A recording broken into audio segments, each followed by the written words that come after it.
Have you been wondering how to use green screen in Filmora like this? We just got a letter. We just got a letter. Wonder who it's from.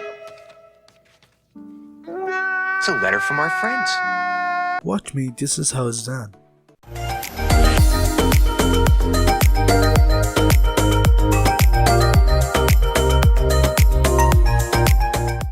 So I've got already two videos, one with the green screen and one is simple.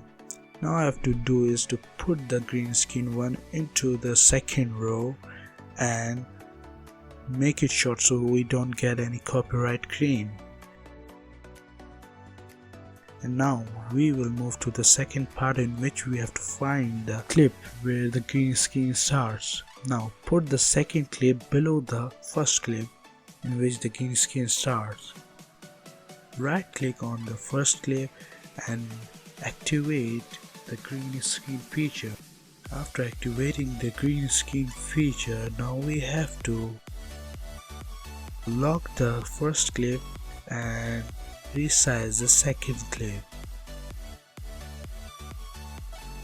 Thanks for watching guys, like and subscribe to my channel and don't forget to press the bell icon.